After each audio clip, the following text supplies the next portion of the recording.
आज ऑफिस में मैं बिल्कुल भी ढंग से काम नहीं कर सका था। इस कारण बॉस से तो कई बार डांट खानी पड़ी ही, सहयोगियों के साथ भी झड़प हो गई थी।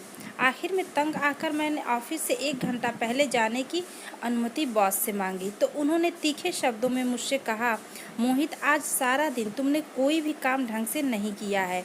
मुझे छोटी छोटी बातों पर किसी को डांटना अच्छा नहीं लगता। मुझे उम्मीद है कि कल तुम्हारा चेहरा मुझे यूँ लटका हुआ नहीं दिखेगा। बिल्कुल नहीं दिखेगा सर, ऐसा वादा कर मैं उनसे कह कक्ष से बाहर आ गया। ऑफिस से निकलकर मैं मोटरसाइकिल से बाजार जाने को निकल पड़ा। मुझे अपनी पत्नी नेहा के लिए कोई अच्छा सा गिफ्ट लेना था। हमारी शादी को अभी 4 महीने ही हुए हैं। वह मेरे सुख वह खुशियों का बहुत ही ध्यान रखती है। मेरी पसंद पूछे बिना मजाल है वह कोई काम कर ले। पिछले गुरुवार को उसका यही प्यार भरा व्यवहार मुझे खला कि मैंने उसे शादी के बाद पहली बार बहुत ज़ोर से डांट दिया था। उस दिन हमें रवि की शादी में की पहली सालगिरह की पार्टी में जाना था। जगह जगह ट्रैफिक जाम मिलने के कारण मुझे ऑफिस से घर पहुंचने में पहले ही देर हो गई थी। ऊपर से यह देखकर मेरा गुस्सा बढ़ने लगा कि नेहा समय से तैयार होने के बजाय मेरे घर पहुंचने का इंतजार कर रही थी। इनमें से मैं कौन सी साड़ी पहनूं यह तो बता दो। आदत के अनुरूप उसने इस मामले में भी मेरी पसंद जाननी चाहिए थी। नीली साड़ी पहन लो। मूड खराब करने से बचने के लिए मैंने अपनी आवाज़ में गुस्से के भाव पैदा नहीं होने दिए थे। मुझे लग रहा है कि मैंने इसे तभी भी पहना था जब हम रवि के घर पहली बार डिनर करने गए थे। तो कोई दूसरी साड़ी पहन लो। आप प्लीज़ बताओ ना कि मैं कौन सी पहनूं। इस बार मेरे सब्र का बांध टूट गया और मैं उस पर ज़ोर से चिल्ला उठा, यार तुम जल्दी तैयार होने के बजाय फालतू की बातें करने में समय बर्बाद क्यों कर रही हो? हर काम करने से पहले मेरी जान खाने की बजाय तुम अपने आप फैसला क्यों नहीं करती? क्या किया जाए क्या ना किया जाए? मुझे ऐसा बचकाना व्यवहार बिल्कुल अच्छा नहीं लगता है। पार्टी में पहुंचकर उसका मूड पूरी तरह से ठीक हो गया, पर मेरा मूड उसके चिपकू व्यवहार के कारण खराब बना रहा।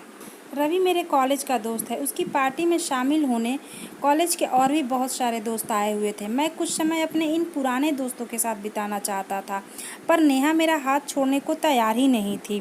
कुछ देर के लिए जब वह फ्रेश होने गई तब मैं अपने दोस्तों के पास पहुंच गया था। मेरे दोस्त मौका नहीं चूके और नेहा का चिपकू व्यवहार मेरी खिंचाई का कारण बन गया था। मुंहफट सुमित ने मेरा मजाक उड़ाते हुए कह भी दिया, अबे मोहित, ऐसा लगता है कि तूने तो किसी थानेदरनी के साथ शादी कर ली है।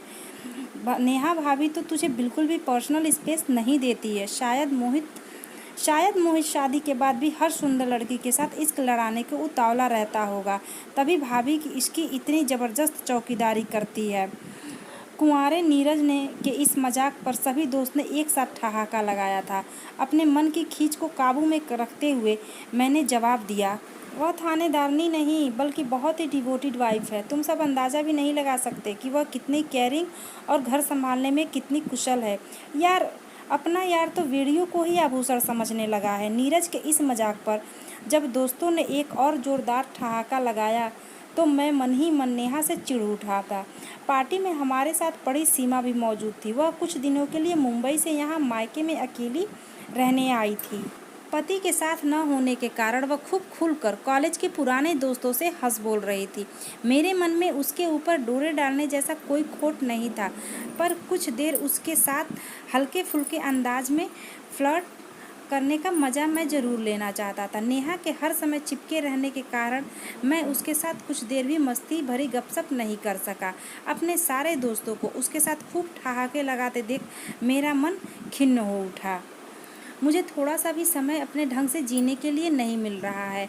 मेरे मन में इस शिकायत की जड़ें पल पल मजबूत होती चली गई थी। मैं खराब मूड के साथ पार्टी से घर लौटा था। मेरे माथे पर खिंची तनाव की रेखाएं देखकर नेहा ने मुझसे पूछा, क्या सिर में दर्द हो रहा है? हाँ, मुझे भयंकर सिर दर्द हो रहा है, पर तुम सिर दबाने की बात मुंह से निकालना भी मत। मैंने रूखे लहजे में जवाब दिया, मैं सिर दबा दूंगी तो आपकी तबीयत जल्दी ठीक हो जाएगी। मेरी रुखाई देखकर उसका चेहरा फौरन उतर सा गया था। मुझे सिर दर्द जल्दी ठीक करना ही नहीं है। अब तुम मेरा सिर खाना बंद करो, क्योंकि मैं कुछ देर अकेले शांति से बैठना चाहता हूँ। मुझे खुशी व सुकून से जीने के लिए पर्सनल स्पेस चाहिए। यह बात तुम जितनी जल्दी समझ लोगी उतना ही अच्छा रहेगा। उसके ऊपर जोर से गुर्राया तो वह आंसू बहाती हुई मेरे सामने से हट गई थी। अगले दिन मैंने उसके साथ ढंग से बात नहीं की। वह रात को मुझसे लिपट कर सोने लगी तो मैंने उससे दूर धकेला और करवट बदल ली। मुझे उसका अपने साथ चिपक कर रहना फिलहाल बिल्कुल भी बर्दाश्त नहीं हो रहा था। अगले दिन शनिवार की सुबह में जब मैं ऑफिस जाने को घर से निकलने लगा तब उसने मुझसे दुखी व उदास लहजे में कहा था, आपस का प्यार बढ़ाने के लिए पर्सनल स्पेस की नहीं बल्कि प्यार भरे साथ की ज़रूरत होती है। मैं आपसे दूर नहीं रह सकती क्योंकि आपके साथ मैं कितना भी हंस बोल लूँ पर मेरा मन नहीं भरता। आज अपने भाई के साथ मैं कुछ दिनों के लिए मायके रहने जा रही हूँ। मेरी अनुपस्थिति में आप जी भरकर पर्सनल स्पेस का मज़ा ले लेना। मैंने उसे रुकने के लिए एक बार भी नहीं कहा क्योंकि मैं सचमुच कुछ दिनों के लिए अपने ढंग से अकेले जीना चाहता था। नेहा से मिली आज़ादी का फ़ायदा उठाने के लिए मैंने उस दिन ऑफिस ख़त्म करने के बाद अपने दोस्त नीरज को फ़ोन किया। उसने फ़ौरन मुझे अपने घर आने की दावत दे दी क्योंकि वह मुफ्त की शराब पीने को हमेशा ही तैयार रहता था। हम दोनों ने उसके ड्राइंग रूम में बैठकर शराब पी। हमारी महफिल सजने के कारण उसकी पत्नी कविता का मूड खराब नज़र आ रहा था पर हम दोनों ने अपनी मस्ती के चलते इस बात की फिक्र नहीं की।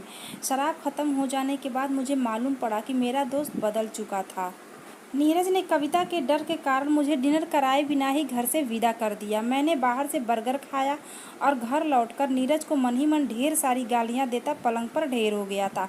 पार्टी के दिन सीमा से खुलकर हंसी मजाक न कर पाने की बात अभी भी मेरे मन में अटकी हुई थी। इतवार की सुबह मैंने रवि से उसका फ़ोन नंबर लेकर उसके साथ लंच का कार्यक्रम बना लिया। हम 12 बजे एक चाइनीज़ रेस्तरां में मिले। पहले मैंने उसे बढ़िया लंच कराया और फिर हम बाजार में घूमने लगे। उसकी खनकती हंसी और बातें करने का दिलकश अंदाज लगातार मेरे मन को गुदगुदाए जा रहा था। कुछ देर बाद मैंने उससे पूछा, क्या हम मैटनी शो देखने चलें? नहीं, उसने अपनी आंखों में शरारत भरकर जवाब दिया। क्यों मना कर रही हो? मैंने हंसते हुए पूछा। हॉल के अंधेरे में तुम अपने हाथों को काबू में नहीं रख पाओगे। मैं वादा करता हूँ कि बिल्कुल शरीफ बच्चा बनकर फिल्म देखूंगा।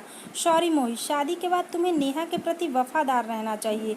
उसका यह वाक्य मेरे मन को बुरी तरह चुभ गया। मैंने उससे चिढ़कर पूछा, क्या तुम अपने पति के प्रति वफादार हो? मैं उनके प्रति पूरी तरह से वफादार हूँ। उसका इतरा कर यह जवाब देना मेरी चिढ़ को और ज़्यादा बढ़ा गया। फिर मुझे ऐसा क्यों लग रहा है कि अगर मैं ज़रा से भी कोशिश करूं तो तुम मेरे साथ सोने को राजी हो जाओगी। शट अप, उसने चिढ़कर डांटा तो मैं उसके मजाक उड़ाने वाले अंदाज में हंस पड़ा था। मेरे खराब व्यवहार के लिए उसने मुझे माफ़ नहीं किया और कुछ मिनट के बाद ज़रूरी काम का बहाना होने का बनाकर वह चली गई। मुझे उसके चले जाने का अफसोस तो नहीं हुआ पर मन अजीब सी उदासी का शिकार जरूर हो गया था। मैंने अकेले ही फिल्म देखी और बाद में अकारण ही बाजार में घूमता रहा। उस रात भी मैं ढंग से सो नहीं सका क्योंकि नेहा की याद बहुत ही सता रही थी। बार बार उसे फ़ोन पर बात करने की इच्छा हो रही थी पर उसके साथ गलत व्यवहार करने के अपराध बोध ने ऐसा नहीं करने दिया। सोमवार को ऑफिस में दिन गुजारना मेरे लिए मुश्किल हो गया था। काम में मन न लगने के कारण बॉस से कई बार डांट खाई। जब वहाँ रुकना बेहद कठिन हो गया तो बॉस से इजाज़त लेकर मैं घंटा भर पहले ऑफिस से बाहर आ गया था। ऑफिस से निकलने के घंटे भर बाद मैंने नेहा को फ़ोन करके उलाहना दिया, तुम इतनी ज़्यादा निर्मोही कैसे हो गई हो? आज दिन भर फ़ोन करके मेरा हालचाल क्यों नहीं पूछा? मैंने तो आपकी नाराज़गी व डांट के डर से फ़ोन नहीं किया। उसकी आवाज़ का कंपन बता रहा था कि मेरी आवाज़ सुनकर वो भावुक हो उठी थी। तुम्हारा फ़ोन आने से मैं नाराज़ क्यों होऊंगा? मैं फ़ोन करती तो आप ज़रूर डांट कर कहते कि मैं मायके में रहकर भी आपको चैन से जीने नहीं दे रही हूँ। मैं पागल हूँ जो तुम्हें अकारण डांटूंगा। मुझे लगता है कि मायके पहुँचकर तुम्हें मेरा ध्यान ही नहीं आया। जिसके अंदर मेरी जान बसती है उसका ध्यान मुझे कैसे नहीं आएगा? तो वापस कब आओगी? आप आज लेने आ जाओगे तो आज ही साथ चलूँगी। मैं तो आ गया हूँ। क्या मतलब यह कि दरवाज़ा क्यों नहीं खोल रही हो पगली? क्या बार बार घंटी आप बजा रहे हो? दरवाज़ा खोलकर देख लो ना मेरी जान, मैं अभी आई। उसके उतावलेपन व खुशी से भरी आवाज़ सुनकर मैं ज़ोर से हंस पड़ा था। दरवाज़ा खोलकर जब नेहा ने मुझे फूलों का बहुत सुंदर सा गुलदस्ता हाथ में लिए खड़ा देखा तो उसका चेहरा खुशी से खिल उठा। मुझे इस समय उसकी वह बात याद आ रही थी जो मायके आने से पहले उसने कही थी, आपस का प्यार बढ़ाने के लिए पर्सनल स्पेस की नहीं बल्कि प्यार भरे साथ की ज़रूरत होती है। मैंने उसका माथा चूमकर भावुक लहजे में कहा, मेरी समझ में आ गया है कि तुम्हारे अलावा मेरी ज़िंदगी में खुशियाँ भरने की किसी के पास फुर्सत नहीं है। मुझे अपनी ज़िंदगी में पर्सनल स्पेस नहीं चाहिए बल्कि तुम्हारा प्यार भरा साथ चाहिए। भविष्य में मेरी बातों को बुरा मानकर फिर मुझे कभी अकेला मत छोड़ना।